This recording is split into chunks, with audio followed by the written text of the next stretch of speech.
जनवरी जुलाई 2020 और 2021 के आंकड़ों को देखें तो थाईलैंड के निर्यात स्तर में 16%, वियतनाम 26%, कोरिया 27%, यूरोपीय यूनियन 27% और चीन के निर्यात स्तर में 34% की वृद्धि देखी गई। इन बड़े निर्यातक देशों के मुकाबले भारत का निर्यात सर्वाधिक उच्च स्तर 47% पर रहा है, जो भारत की मजबूत होती अर्थव्यवस्था का बड़ा संकेत है। व्यापार की दुनिया में विश्व गुरु बना भारत, इकोनॉमी पर चाणक्य की भविष्यवाणी सच हुई। 105 देशों ने माना व्यापार में भारत विश्व गुरु। भारत एक बार फिर विश्व गुरु की भूमिका में एक पायदान ऊपर चढ़ गया है। दुनिया के लोकप्रिय प्रधानमंत्री नरेंद्र मोदी की मजबूत इरादों से व्यापार की दुनिया में भारत तहलका मचाने को तैयार है। World association of investment promotion agencies यानी WAIPA ने हिंदुस्तान के इन्वेस्ट इंडिया को प्रेसिडेंट के रूप में चुना है। इन्वेस्ट इंडिया के अध्यक्ष बनने पर दुनिया के विकसित देशों के दिग्गज व्यापारियों ने पीएम मोदी को बधाई दी है। बिजनेस वर्ल्ड में इन्वेस्ट इंडिया के अध्यक्ष बनने पर एक बार फिर पीएम मोदी के नेतृत्व में भारत विश्व गुरु की भूमिका में आ गया है। भारत की कॉमर्स और इंडस्ट्री मिनिस्टर पीयूष गोयल ने ट्वीट कर कहा है, इन्वेस्ट इंडिया को बहुत बहुत बधाई। 2021 से 23 के लिए world association of investment promotion एजेंसियों के अध्यक्ष के रूप में चुने जाने और निवेश को बढ़ावा देने के लिए मानकों पर खरा उतरा है। दुनिया ने पीएम मोदी के नेतृत्व पर भरोसा और विश्वास को एक बार फिर दोहराया है।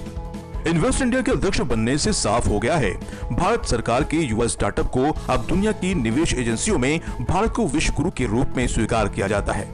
अब ये भी जान लीजिए कि जिन लोगों ने 2021 से 2023 के लिए इन्वेस्ट इंडिया को अध्यक्ष चुना है वो कौन है।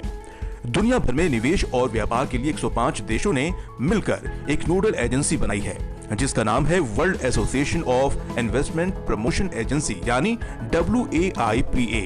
ये एजेंसियां निवेश और व्यापार के लिए प्रमुख वैश्विक मंच हैं। इसकी संचालन समिति में अध्यक्ष और 2 उपाध्यक्ष हैं। प्रेसिडेंट अपना विश्व गुरु भारत चुना गया है और उपाध्यक्ष के तौर पर मिस्र और स्विट्जरलैंड है। इसके साथ ही इसमें 9 क्षेत्रीय डायरेक्टर हैं, जिसमें निदेशक ब्राजील, दक्षिण Korea, Finland, Kuwait, Costa Rica, Cyprus, Azerbaijan, Ghana और सामोआ शामिल हैं।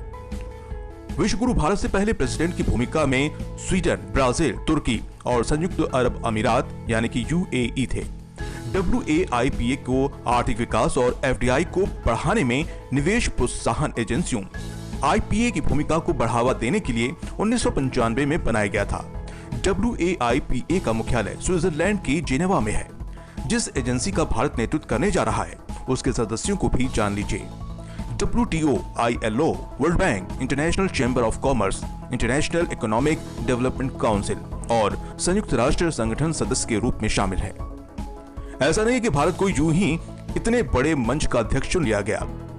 इसके पीछे प्रधानमंत्री नरेंद्र मोदी की दूरदर्शी सोच और कड़ी मेहनत है।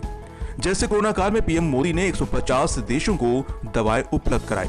2021 में मार्च से जून के दौरान भारत के कृषि निर्यात में 23% की वृद्धि हुई।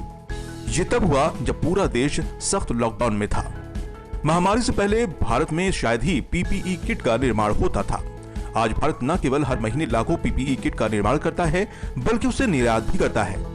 कोविड-19 के लिए वैक्सीन उत्पादन कर पूरी दुनिया की मदद करना चाहते हैं। FDI व्यवस्था को काफी उदार बनाया गया है। सरकारी संपत्ति और पेंशन कोष के लिए एक अनुकूल कर व्यवस्था बनाई गई है। भारत ने मजबूत बॉन्ड बाजार विकसित करने के लिए महत्वपूर्ण सुधार किए हैं। हम चैंपियन सेक्टरों के लिए प्रोत्साहन योजनाएं लेकर आए हैं। फार्मा, मेडिकल डिवाइसेज और इलेक्ट्रॉनिक्स मैन्युफैक्चरिंग जैसे क्षेत्रों में योजनाएं पहले से चालू हैं। भारत पूरी सक्रियता के साथ हवाई अड्डा, रेलवे, राजमार्गों और बिजली ट्रांसमिशन जैसे क्षेत्रों में संपत्तियों को मोनेटाइज कर रहा है। आज के लिए बस इतना ही। भारत को विश्व गुरु बनते देखने के लिए विश्व गुरु को सब्सक्राइब करना न भूलें। जय हिंद।